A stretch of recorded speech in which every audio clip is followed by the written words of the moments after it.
Hello, it's that time again of the month where we are coming together and celebrating what can we do together? The answer to that question, what can we do together that we cannot do on our own? So welcome to the Welcome to We show. I'm one of your hosts here, and we have an incredible, wonderful show today that's going to be on the topic of interdependence. So please share this out and send this out to all your timelines, and please send this to all the groups that you're a part of and any pages that you manage. And thank you so much for being here. I'm going to introduce my host with the most, Rick Alfick, and he's going to share with you a little bit about We the World. So thank you everyone so much for being here, and please type into the chat where you're watching from so that we can really acknowledge our global family. We're so grateful for all of you who are here live or will share this on the replay. So thank you so much for being here. Thank you, Karen. It's great to have everyone on the Welcome to We show. Let me tell you a little bit about Karen.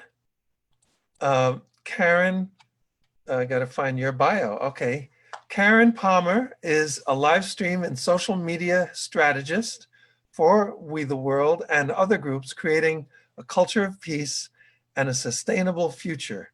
She is a best-selling author and popular online talk show host who helps change agents and peacemakers find their voice and share their message and gifts globally. She's also a singer and songwriter, and you can find out more and connect with her at globalkindnesstv.org. So as Karen was saying, my name is Rick Alfick. I'm the founder of We the World and the We campaign at we.net. And just so you know a little bit about We the World, in case you don't know already, We the World is a global coalition building organization.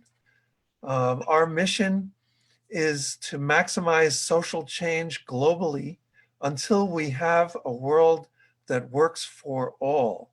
So in order to fulfill our mission, we create and promote programs, platforms, and campaigns that unite and amplify the efforts of people, organizations, and movements working for the common good and the promotion of peace, justice, sustainability, and transformation. And I'm going to start by playing a short video that's narrated by Desmond Tutu and Jane Goodall, and it's about we and We the World. I'm going to share the screen.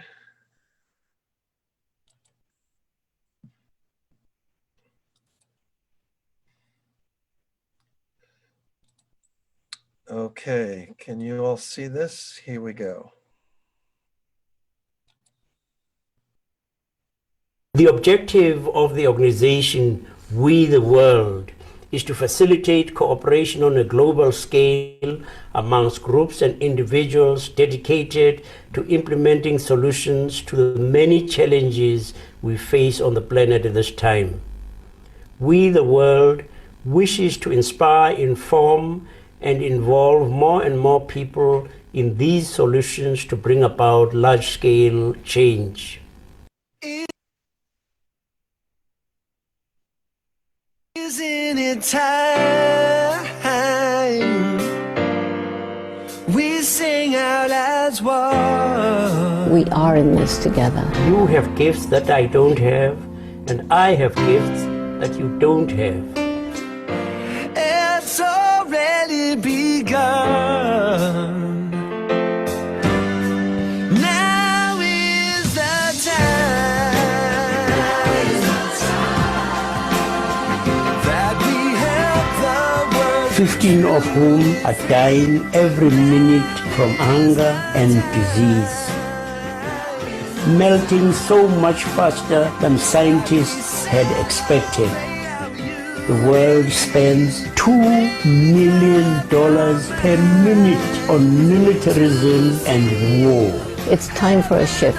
We together can make a major change, the kind of change that we must see. Now is the time for we. Now is the time. Now is the time for we the world.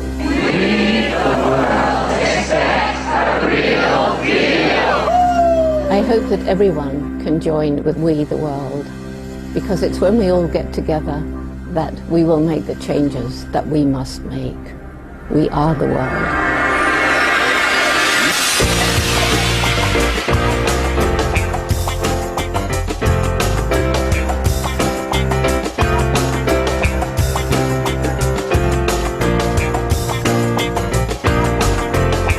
Now is the time.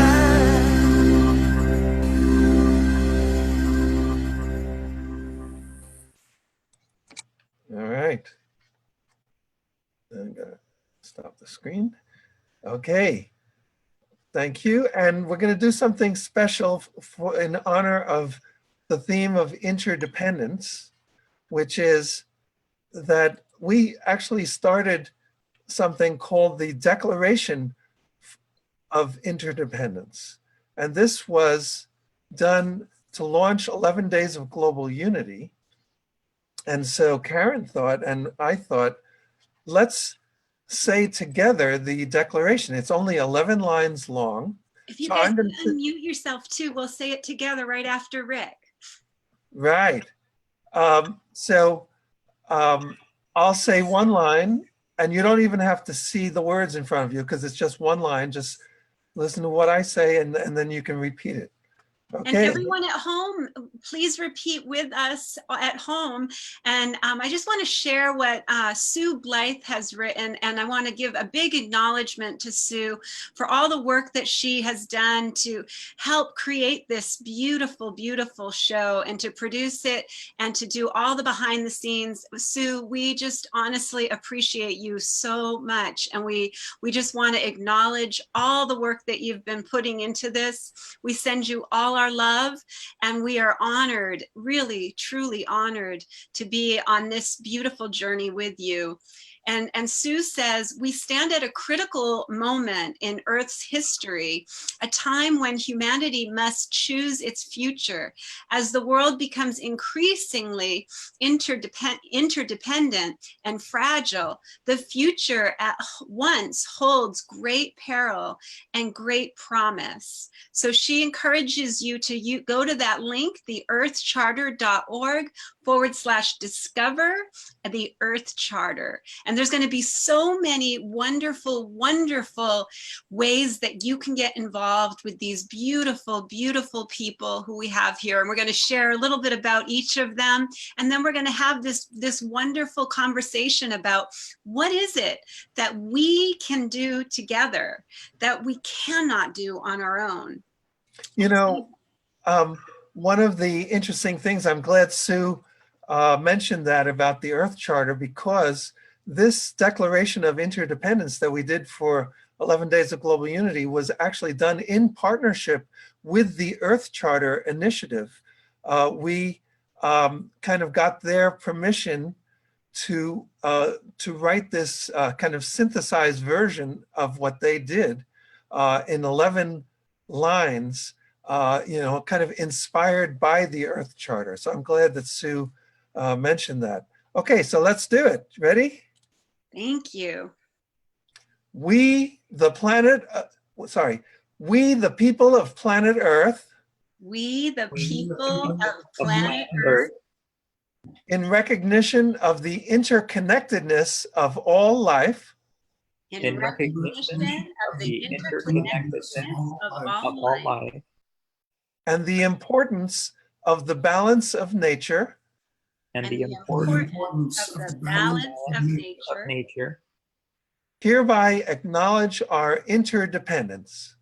hereby acknowledge our interdependence, And affirm our dedication and affirm our dedication to life-serving environmental stewardship, life-serving environmental stewardship, the fulfillment of universal human needs worldwide, the the fulfillment fulfillment of human needs universal worldwide, worldwide, economic and social well-being, economic and social well-being, well-being, and a culture of peace and nonviolence, and a the culture of and non-violence, non-violence, peace and nonviolence, to ensure a sustainable and harmonious world.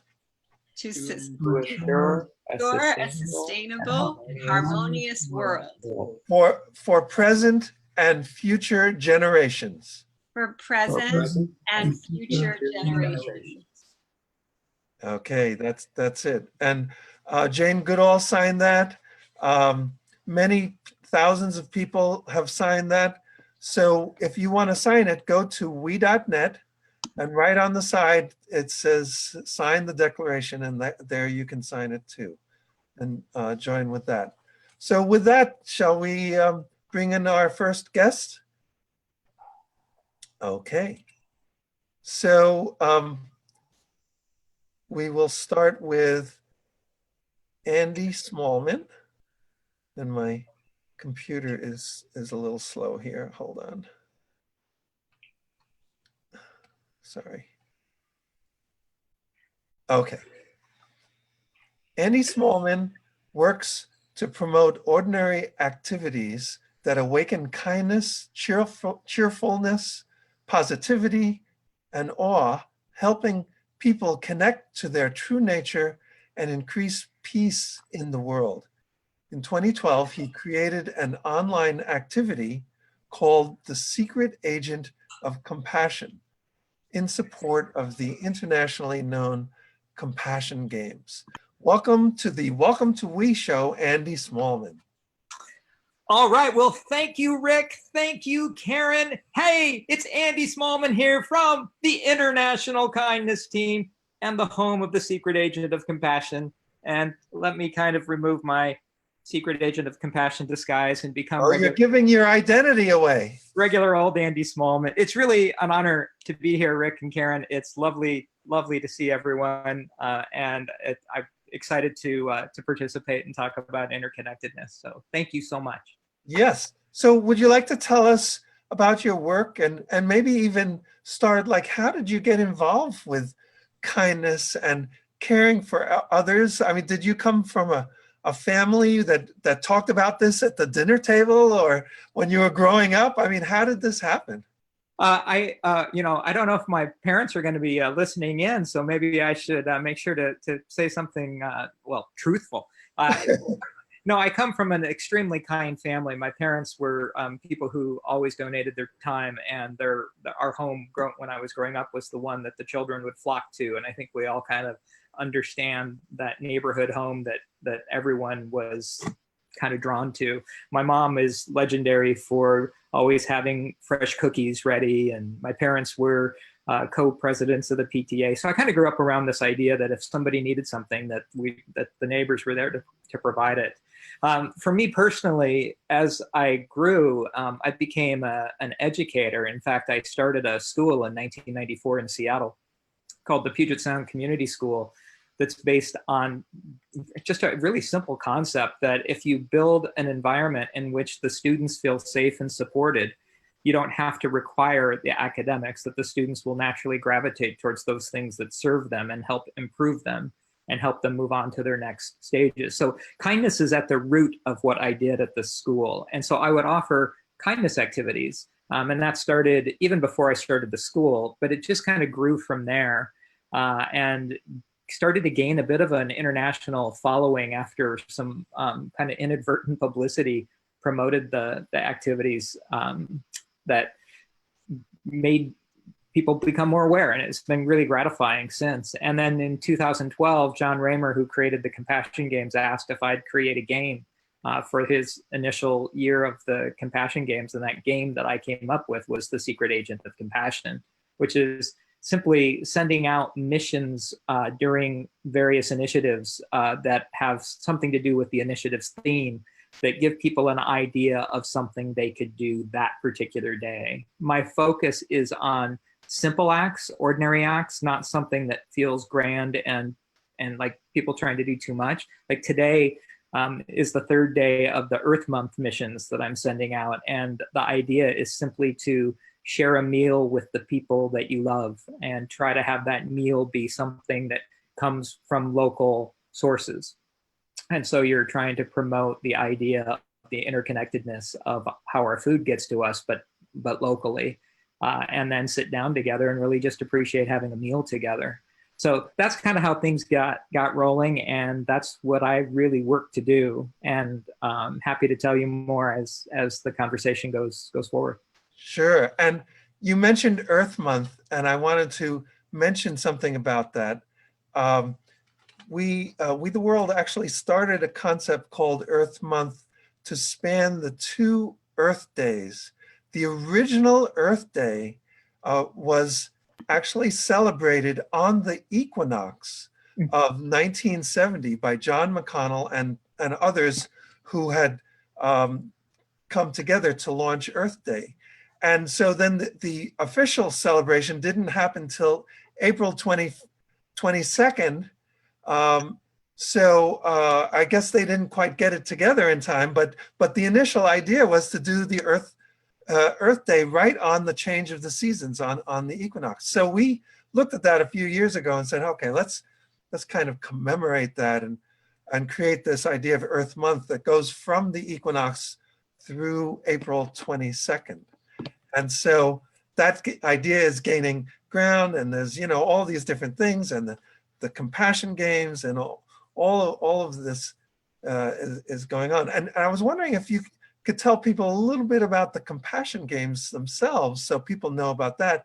We've been working with them, We the World and many other groups have been working with the compassion games for years, but maybe since you were there at the very beginning, you want to tell people how that started with John Raymer and friends? Sure, I'll give it my best shot, knowing that I'll probably leave a couple of gaps out of there. But my understanding of what John had in mind in 2012 was after Karen Armstrong had come up with the charter for compassion, and Seattle, where I was living at the time, where John is, was one of the first cities to sign the charter. And then the mayor of Louisville, Kentucky, I think also had the city of Louisville signed the charter. And the mayor in Louisville jokingly challenged the city of Seattle to see which one was more compassionate based on having signed the Charter for Compassion.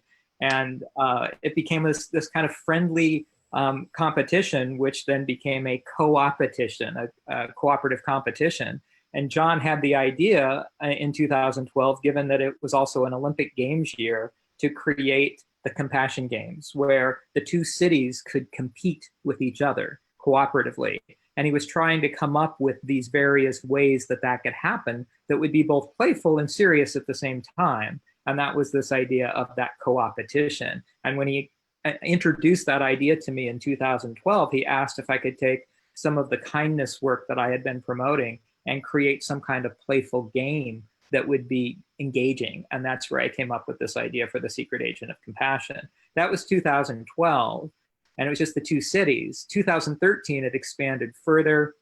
And since then, it's now become an international event that spans multiple activities at different times during the year. The annual Compassion Games now are part of, happen in September.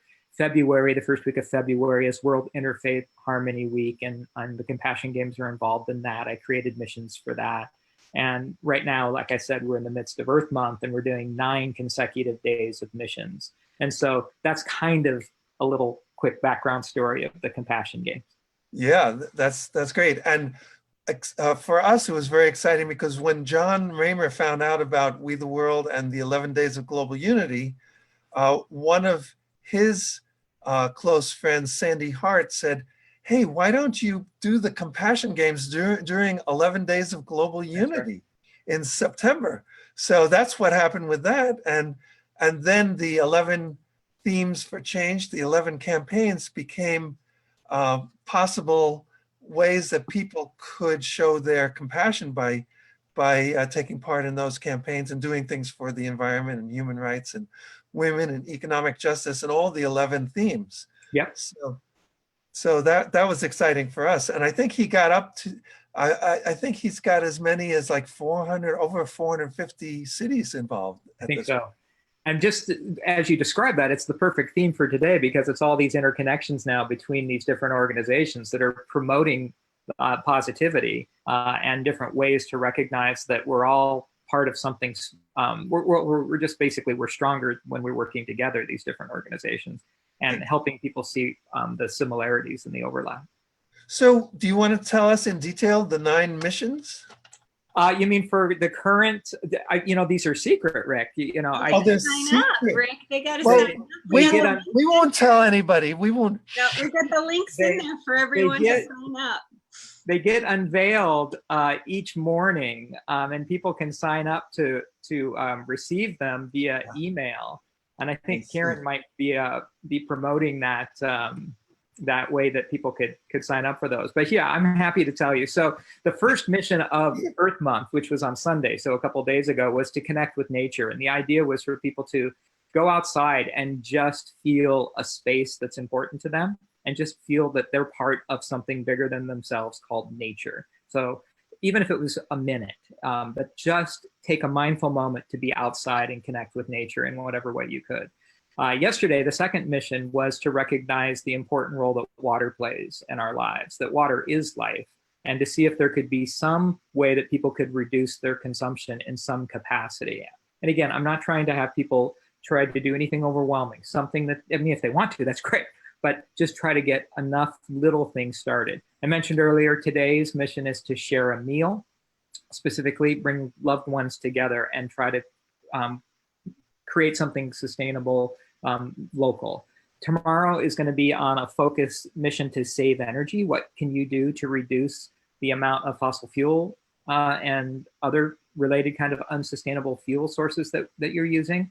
The 5th mission is going to be about reducing waste. So how can you, instead of just throwing something away, could you get something that is reusable? Could you share something with someone else? Could you buy something used instead of buying something new?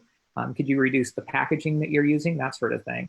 The 6th mission is to serve the earth. So the idea being to volunteer your time in some capacity somewhere, clean up a park, maybe work with some other people if you can, that sort of kind of work that you might be doing. The 7th mission is a unique one. I played with this a little bit. It's going to be about raising your awareness. And I had fun making a silly little video to go with it. And we're following the journey of a blueberry from it starting its cycle of just being a seed in the ground that becomes a shrub that produces this delicious fruit that you can eat, and just recognizing the interconnectedness that comes just to get a single blueberry into our mouth. So trying to have people think about that through a raise of awareness. The 8th mission is to go back outside and take a picture of yourself out in a favored place, a special place, and post that picture to what we call the compassion map, so other people can see you in a spot in nature, and that we can raise awareness around the connection we have. And the final mission that's going to happen on the 22nd is just to reflect on those 8 missions, those 8 days of journey. What has it meant to you? Try to summarize that in maybe 2 or 3 sentences, 4 sentences, a paragraph, and post that as well to the compassion map, where others will be inspired by your experience over the course of the 9 days of the mission. So there you have it. The secret's out. The secret's out. That's great. Well, maybe we can all become secret agents of compassion, right? I always say everyone already is. It's when the secret stops being a secret from yourself that we all start to grow a little bit better. And you become a little bit more aware that you're already a secret agent of compassion. But a lot of times we don't realize it. Like I say, the secret is from ourselves, that everybody already is a secret agent of compassion. Exactly, or they can be. Yeah. And the Compassion Games tracks these things. So people who participate can actually make note of what they're doing and how much time they're doing it, and then they track this, correct? That is exactly right. Not everyone does it, but that's part of the encouragement is for people to go to a specific website where they can upload, or it's really simple actually, that they can just put in their information and say what they did and how many hours, how many people they worked with. And really, it's just as important to note it as it is for others to see it.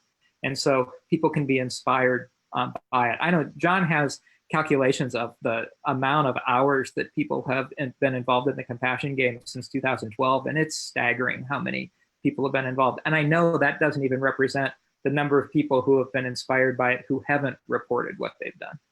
Exactly. And Summer, could you please type into the chat? I know you're watching right now, and we love you so much, Summer. Thank you, Summer and John Raymer, for all that you're doing with the Compassion Games and the Sign Network. It's really incredible, the work that you are just tirelessly doing. I'm so grateful. We are so grateful for all that you are and all that you are sharing in the world. Could you possibly type into the chat the link for the Compassion map so that people can go to the map and they can see what's going on at the map? And also all of the links have been added to the broadcast so that you can sign up to play these games yourself. So Karen, shall we go to our next guest? I'm so excited, Rick. We have the most wonderful guest today, and it's so inspiring.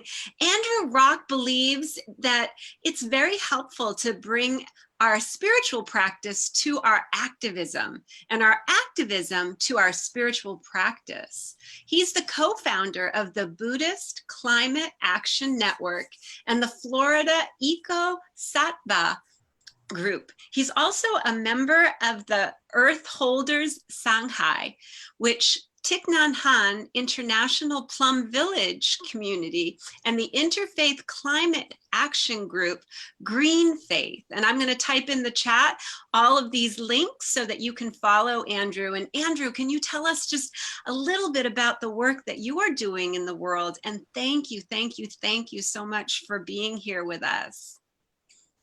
Thank you so much, Karen. It's so inspiring to be with you and Rick and Bob and Andy and everyone who's participating by video and audio now. And I guess they may pick this up, you know. And if you can speak up a little bit, Andrew, or get closer or something like that. It's a little bit low. Thank you. Good. Thank you, Rick. I'll move in closer. So yeah, I mean, really, this is interdependence because, you know, at the moment I'm speaking, Rick, you're moderating, you know, we're a panel, other people are watching. Without one another, where would we be? We'd just be, you know, talking in the kind of to ourselves in the shadows, and it would be totally futile. So I'm really, I love what Andy just shared about the 9 missions. I mean, can you hear me better now, Rick? Good. There's so much overlap, you know, with what I'm involved with and many others in the interfaith environmental and climate work that we're doing, and more specifically within our engaged Buddhist community. You know, for starters, the Dalai Lama in his public talks often says, if you want to understand Buddhism in 2 words, be kind. Be kind, you know, and you know, compassion, kindness, intimately related. And, you know, part of our training and practice is that when we understand that everyone is doing the best they can, and we understand that everyone and everything is connected, compassion just naturally flows. It's not something you have to work at. We believe that, you know, our hearts, I mean, we're born with our hearts open, that kindness, happiness come naturally. But what happens is over the course of a lifetime, and often quite quickly in childhood, it all gets covered over, and obscured by our conditioning. And a big piece of that conditioning is that we are separate. That the earth is there for us to exploit, that our relationship to other people needs to be one of competition, and we better get ours before other people take it away from us. We have to protect ourselves, and so that natural joy, the natural understanding that everything is connected, those become obscured. So I think a lot of our work is, well, let me put it differently. Our teacher here in Florida likes to say, the sun is always shining. Even when we say, the weather is bad, or it's a cloudy day, the sun is always there. It's just sometimes it's obscured by clouds. So a lot of that work is learning, how to see through the clouds, and how to, help clear them, so that sun of compassion, joy, cooperation can shine through. And I see it in all of your faces. And it's so wonderful to know what everyone here and so many others are doing, each in our own way, but there are just many, many, many millions of people, and even millions of organizations that are all working to heal the earth, to heal one another, to reach out a hand to one another. And although this is a story, the end of which is not written, and there really will be no end, there's just an ongoing process, but I have to be encouraged and inspired. I mean, I am encouraged and inspired by what we're all doing. I'm really moved by one of the things that you said about, it's kind of that metaphor that the sun is always shining. And what that meant for me is, if you're in, let's say you're in a conflict with someone, right?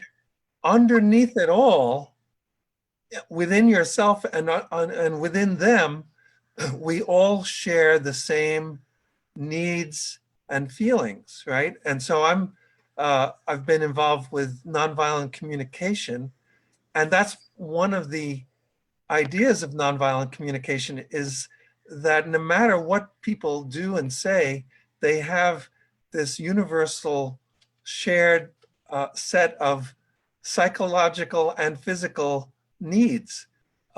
So if you can get beyond the clouds that might be happening in an interaction which you're not happy about, you can understand that they are human as well, and you are human. And then it's a matter of connecting on the level of those shared needs, the commonality that we have, that can open up the channels of communication, so you can actually have the possibility of resolving a conflict. So anyway, that gave me that kind of thinking, what you were saying. Oh, that's wonderful, Rick. And I'm so glad you mentioned that. We have a practice in our Buddhist community called Just Like Me.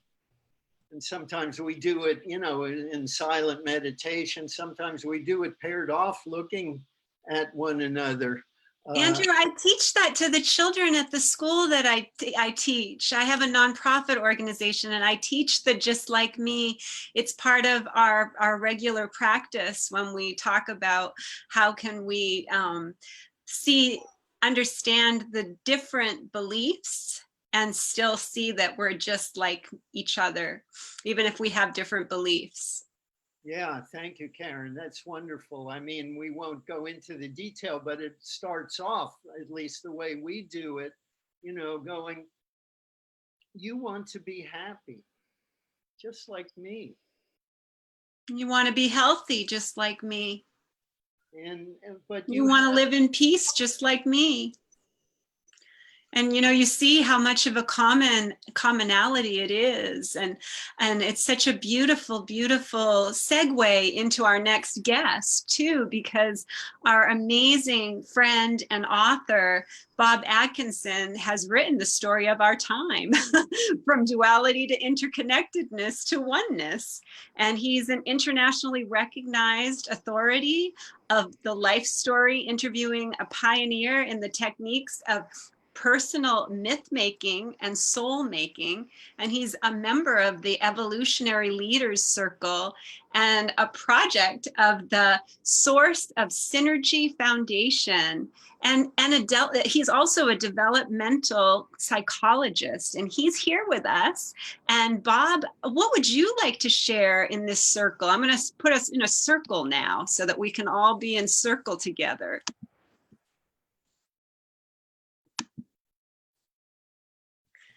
Thanks, Karen. It's great to be with all of you and to celebrate our we-ness and our interconnectedness and our oneness together. Yeah, I can just share a minute about my path that led me to where I am today, which was really interesting in that I had some key events in my early childhood that led me to and prepared me for a transformational year in 1969. And I wrote a memoir about that. And that just, the 50th anniversary edition of that memoir just came out this month. And I'll be talking a little bit more about that maybe later, because a key part to my process of transformation during that year was meeting Pete Seeger and just learning from him about what he was all about, and how he, not only how he was so committed to raising money to build a replica of the 19th century sloops that sailed the Hudson River, but how he envisioned that everything was all tied together. And I'll come back to that in a minute. But so he and Joseph Campbell, who I also met during that time, were key mentors for me in coming to this understanding of the interconnectedness of all things and the oneness of all things. And then 48 years later, I was able to write the book that you mentioned, The Story of Our Time, From Duality to Interconnectedness to Oneness. And so that's a kind of an evolutionary and transformative process in my life that brought me to where I am now. And I'll just, if I have a minute or two, I could just share the principles that the story of our time is framed upon, because that kind of gets to what we're talking about as well. So there are 7 unifying principles in the book. And the first one is consciousness is a potentiality set in motion by an organic process. And that means that the independent investigation of truth expands our consciousness. The second principle is love is the underlying force of evolution. The third principle is justice maintains the inherent balance of life. The fourth principle is opposition is a catalyst for transformation, and that adversity is necessary for progress and for transcending duality, which results in unity and oneness. The fifth principle is reality is one and global harmony is inevitable. The sixth principle is revelation is continuous. And that means that the release of spiritual energies has always been with us and has always inspired the evolution of civilization. The seventh principle is consciousness evolves toward wholeness and unity, and that there is a hidden wholeness that reveals non-duality and removes boundaries and builds bridges. So that's the good news, that there are spiritual principles there to guide us, and that they all come from the mystic heart of the world's religions. So they help us to understand the nature of evolution. They give us more hope for the future, and they allow us to find answers to the perplexing issues of our time. And so it's really all about taking a principle-centered approach to everything we do and every challenge we face. And if we do that, we'll be guided toward unity. So I don't know how much more you want me to go in. I mean, I could say a little bit more about the reality principle. I love that. I would love for you to share a little bit more about the reality principle. And those are so beautiful, Bob. Honestly, you know, see, Bob and I have been talking a lot about how I can take his work and bring it into a little more digestible for children. And I'm really excited because every time that Bob speaks, I feel so much more, even more uplifted and inspired by his work, because it needs to reach the children. It needs to reach these young children, and it needs to be easily digestible. So I know that we've been divinely guided for that reason, and I'm just so honored, you know, for you, for all of you to be here. It's just such a blessing to be in this circle together. And you know, Rick has brought us all together through We the World and has opened these channels so that we can actually experience this unity consciousness. And this is what we're doing online, and we're going to do it on land. It's happening. It's really, really happening. So I'm excited for that. So yes, please share that, Bob. Thanks, Karen, for all of your support and work in this area as well. I mean, so the reality principle is the fifth of the seven, and it's the one that really allows us to maintain hope throughout all the what feels like a long, ongoing, forever process of transformation that we're in the midst of right now. And the reality principle has to do with looking at everything from the perspective of the creator, or through the eye of oneness. And when we do that, we see that reality is one, and that it's a grand organic whole as the absolute unity of all existence. And everything in it is connected to and part of everything else. So our conscious evolution has taken us through stages to realize this, from family unity to tribal unity to city-state unity and national unity. And now we're on the verge of realizing world unity as one human family. And the interesting thing about that is that quantum theorists, as well are finally coming to the same realization that the prophets of the world's religions have been saying forever. They agree with this perennial truth, which is that unity is the underlying principle defining reality. Yay. And so that's the direction we're moving. And the other important thing about reality as one is that spiritual forces are guiding us toward an understanding of this oneness. The mystery of oneness is at the heart of creation, and everything in one reality is energized and held together by the same force that organizes and sustains all things in the entire creation.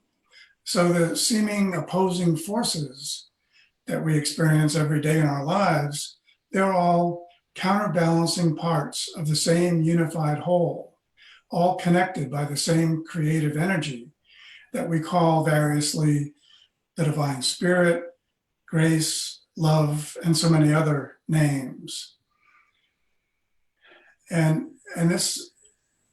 there are so many different forms that the spiritual forces guiding us toward unity take, and we can find them from all the world's spiritual traditions, because they all have the goal of transcending duality and achieving oneness. So there's the Hindu practice of yoga, the Buddhist notion of sadhana, the Taoist notion of the way, the Judeo-Christian notion of regaining paradise, the Islamic concept of tawhid.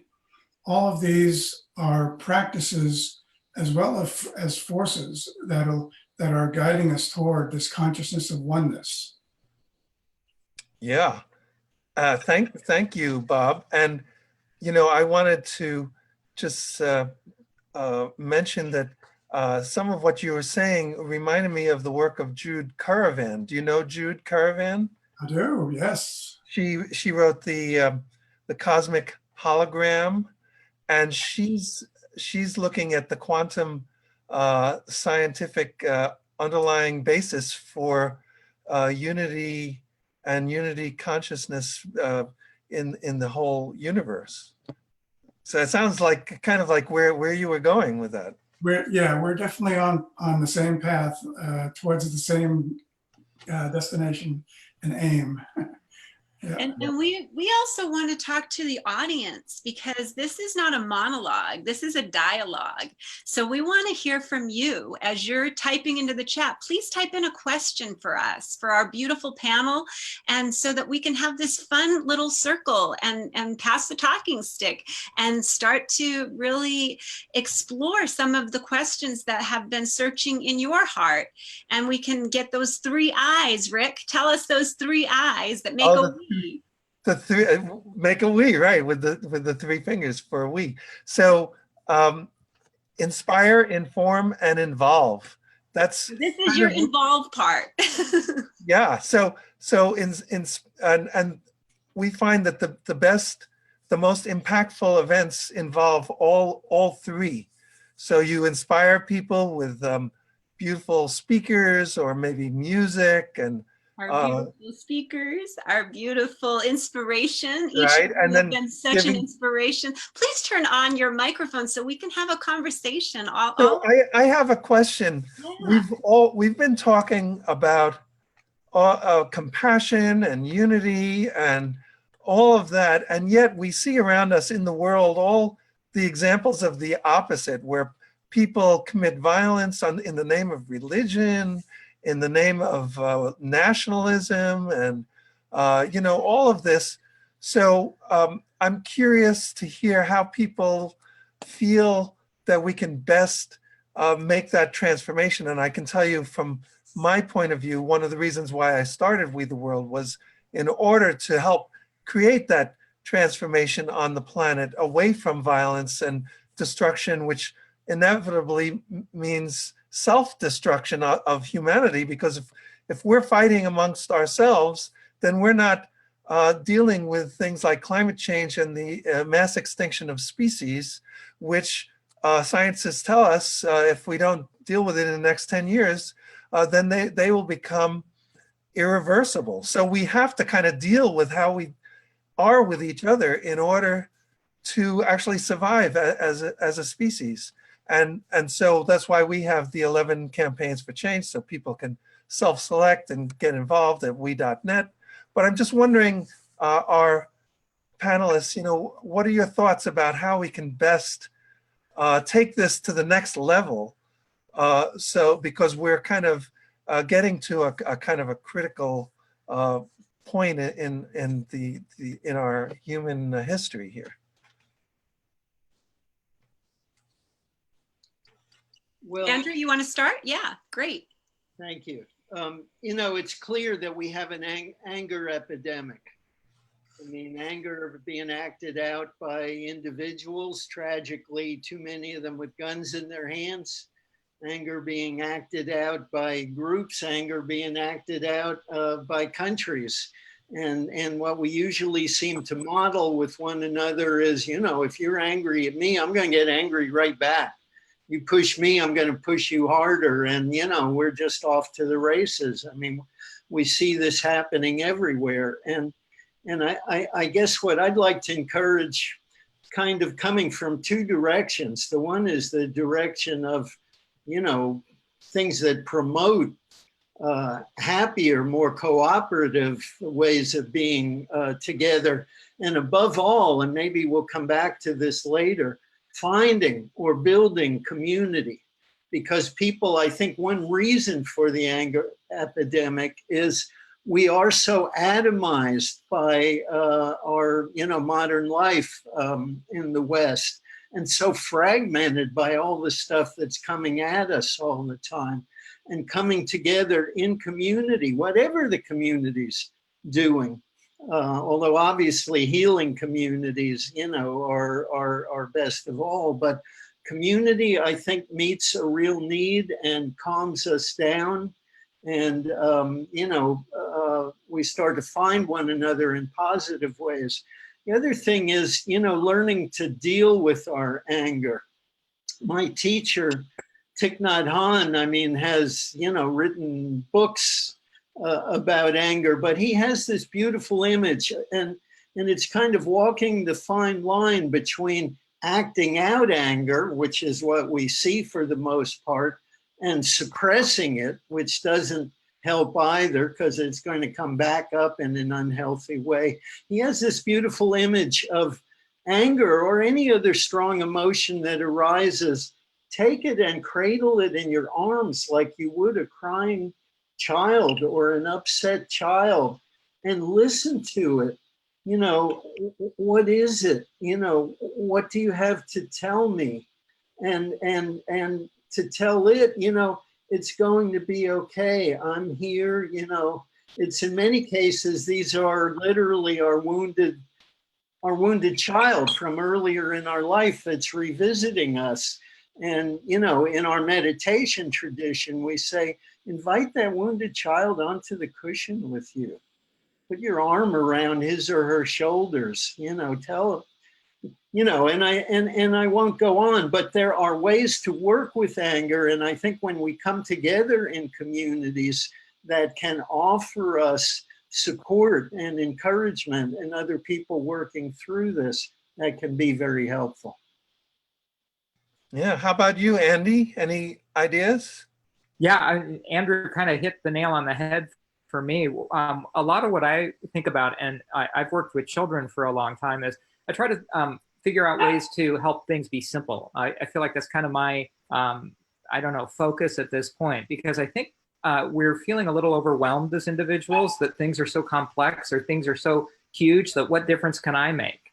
And so when I coach children and by extension coach some adults, what I have been trying to do is to say, take one little step, don't feel like you have to take 10 big ones. And so 10 little steps done by a lot of people make a big difference. And if people just feel basically paralyzed because they feel like things are outside of their ability, then we don't get anywhere. But a little bit done by a lot of people gets us further than even one big step done by fewer people.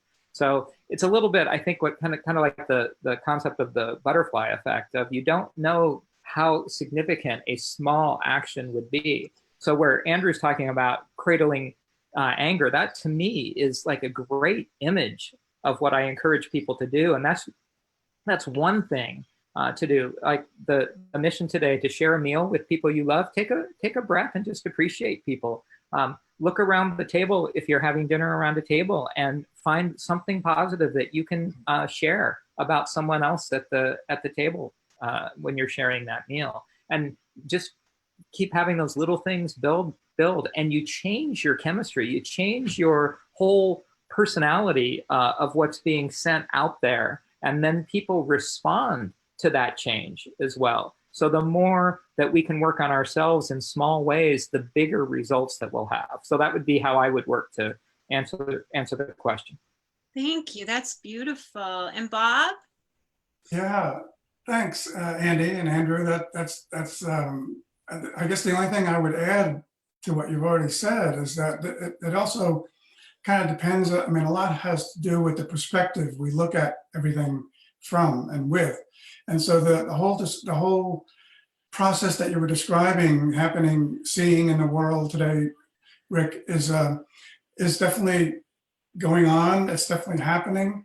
And one of our tendencies is to get kind of drawn into all of those conflicts and struggles that we see happening all around us every day. And so I'm coming at the whole thing from a big picture perspective, and I would just step back and try to not get lost in the parts or the pieces, but focus on the whole and where our evolutionary direction is leading us. So it's also about moving from a consciousness of duality to a consciousness of oneness. And that requires a deeper understanding of non-duality. It requires a recognition of reality as one, as indivisible. All these things are clearly happening, but adopting a consciousness of oneness is what will lead to a culture of oneness. So it's a big part of it, I think, is about shifting our focus from the parts and from the dualities, all the dualities that are going on around us, to the whole, to the greater oneness.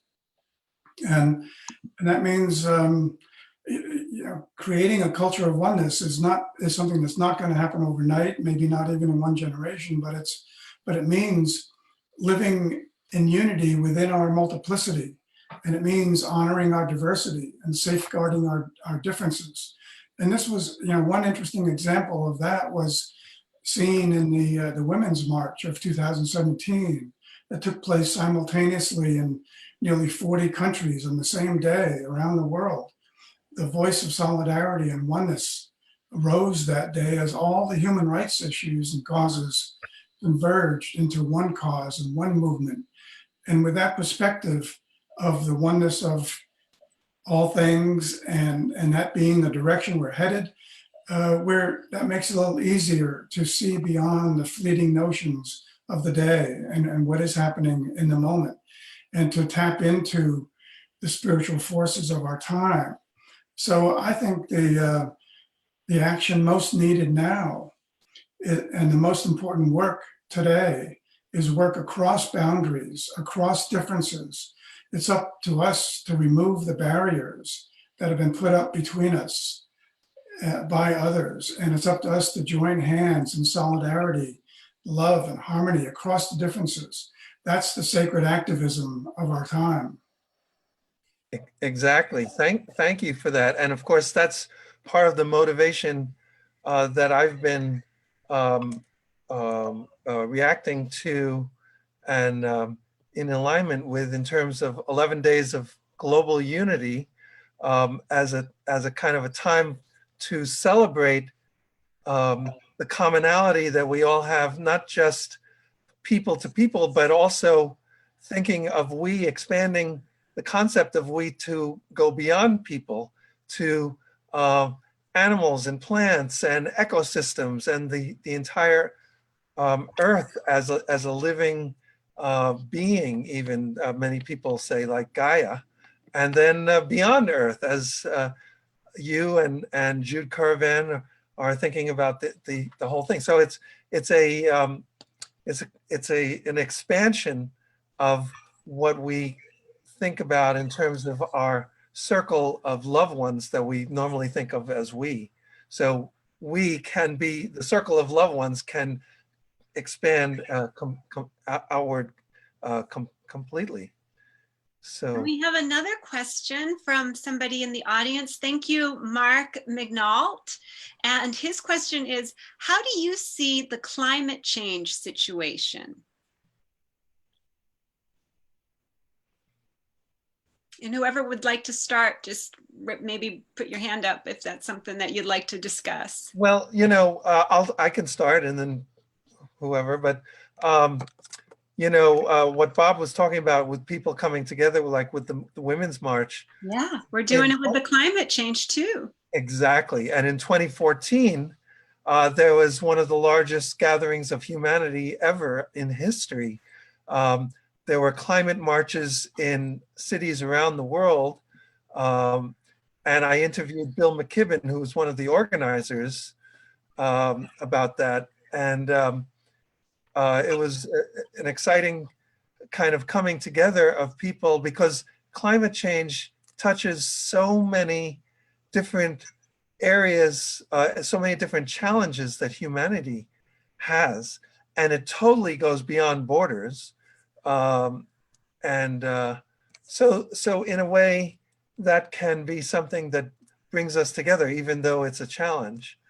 And I think, as I said before, climate change and the mass extinction of species are it's very urgent for us to be thinking of ways that we can come together so that we can join forces and do together what we can't do on our own, which may be to save ourselves, to save the species and save the planet from total climate disruption, which is happening now more and more. And my suggestion is to act locally. Get involved in your local organizations like your botanic garden, or the organizations that you can be a part of that can be, you know, part of the solution. So that would be my suggestion. I'd love to hear your suggestions. I've gotten very involved with the children, with our local churches. I'm also very involved with the Golden Rule Project.org, and finding how can we have more similarities than differences. Exactly. Because we're all in this together, right? We're all having this human experience together. And what the only illusion that needs healing is the illusion that we're separate from each other. We're all in this together. Exactly. So we're nearing the end of the show, and I wanted to make a few announcements. One of them is that we will be doing another special Welcome to We show on April 25th, and it's about taking action. So it's kind of like on the topic of what we were just saying. What can people do locally, regionally, nationally, and internationally? And if you want, those questions for you. What was that? I said, we'll be answering those questions for you. So tune in on April 25th, and that's going to be at 3 p.m., right? And 6 p.m. Eastern, 3 p.m. Pacific, and 6 Exactly. Now, there are some other things coming up that I want to mention that are very exciting as well.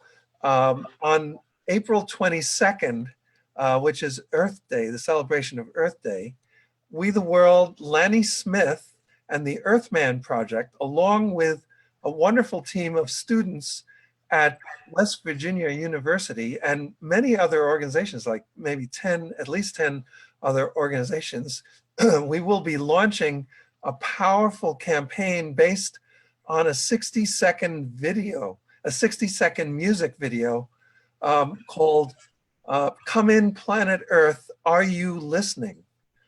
And it's got an incredible history, but it's basically about reminding the world that love is the only way we can survive. And you can follow this campaign on Instagram by going to @CIPE, which is, you know, Come In Planet Earth, CIPE_Earthman. Or you can go to a page that we have just put up on we.net. So it's we.net/Come In Planet Earth. And you'll find out all about that. You can sign up to be part of it and also see the video. The video, it's a very special video because one of the astronauts wanted to play this song, but she later, she wanted to play it in space on the space shuttle, but unfortunately she actually died in the Challenger explosion. But so it's a very compelling thing, but her intention was to actually play this song.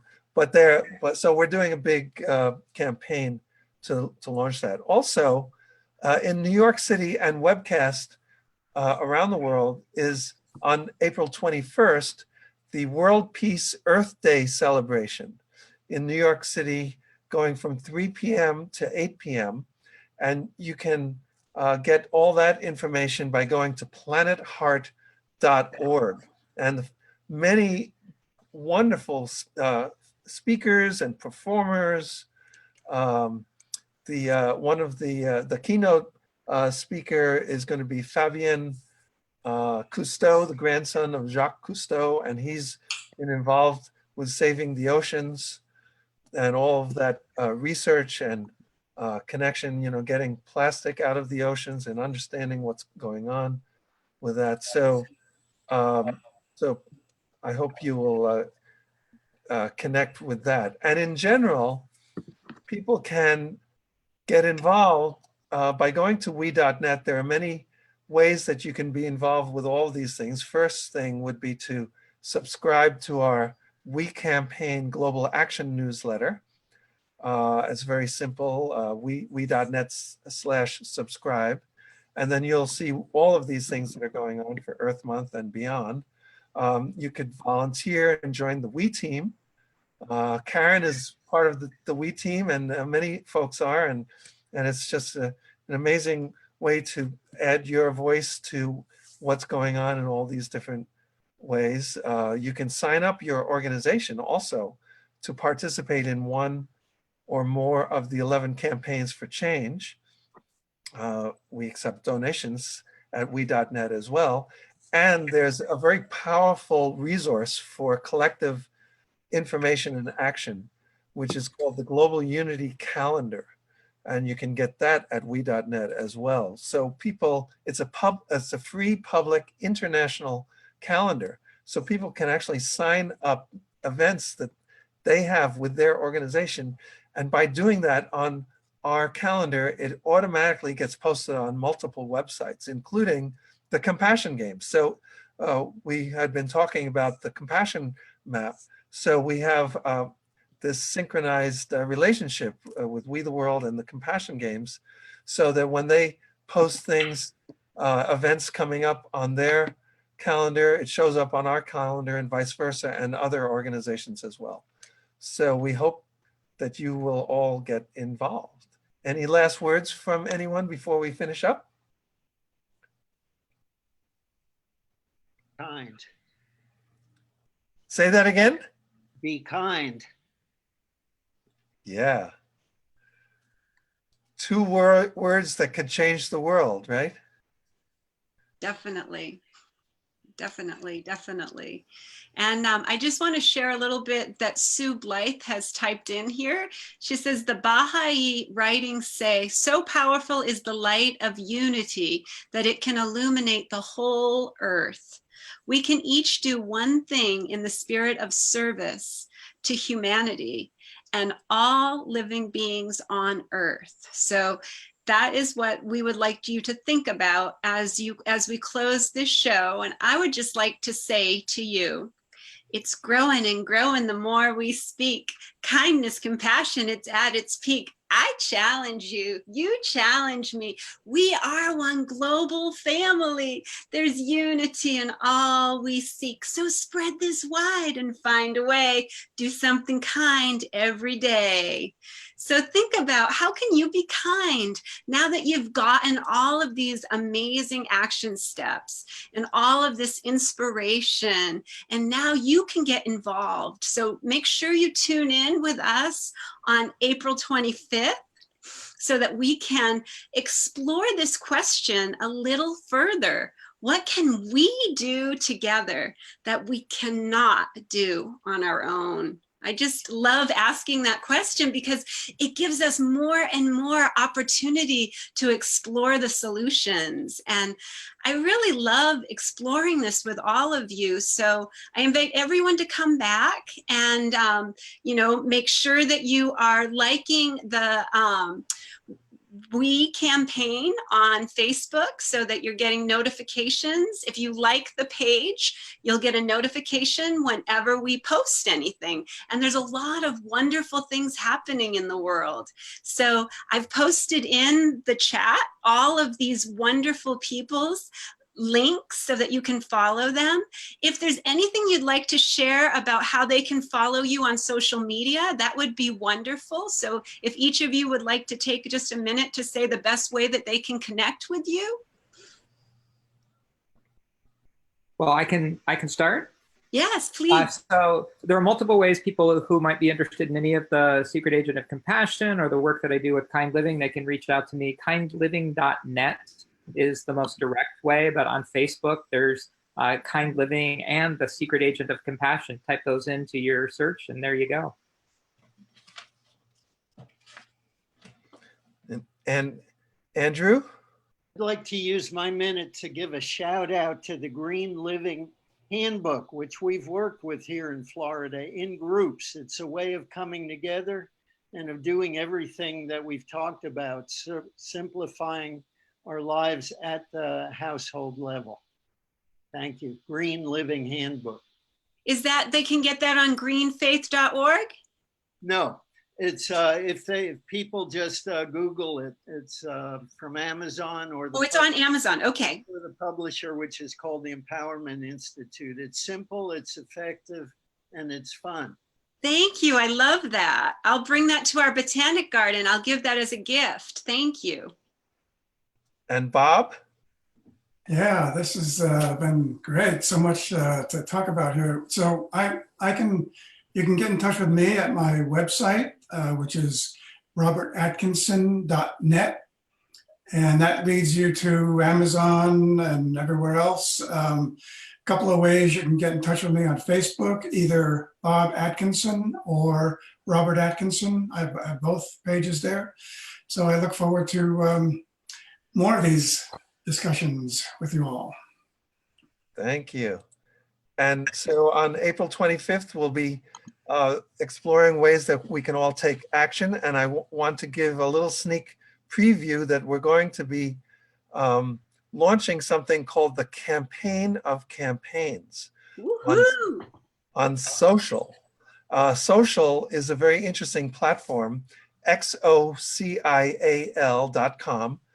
And we're putting together with many partners the Campaign of Campaigns that will allow people to plug into multiple ways to get involved with all of these groups in a fun platform, kind of like what the Compassion Games does. And in fact, the Compassion Games will be one of those groups that is part of this. So it's an exciting thing. And maybe let's end with my little, it's a statement that was made by our dear friend, Jonathan Granoff. Jonathan Granoff was a 2014 Nobel Peace Prize nominee. And he's been on the advisory board of We the World for many years. And he spoke when we actually launched We.net and the We campaign. And the last thing that he said, and he told me later, this just came to him in a flash, he didn't think about it. He said, I hope that we expand so much that there is no longer any them. So thank you. Really take that into your heart for a minute, what that means. And let's just close with just a little bit of gratitude for this incredible moment that we are all here experiencing the oneness, the unity. And there is no time and space in the unified field. So no matter if you're watching this live or on the replay, you can watch this over and over again. And you can open your heart and find more ways to be kind and compassionate and feel the unity consciousness in your own reality. Let's love unity consciousness into this reality.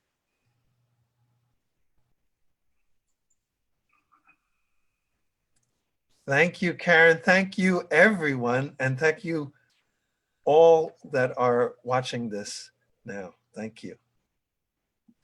Bye-bye. Have a blessed and beautiful day, everybody. Be kind. Bye-bye.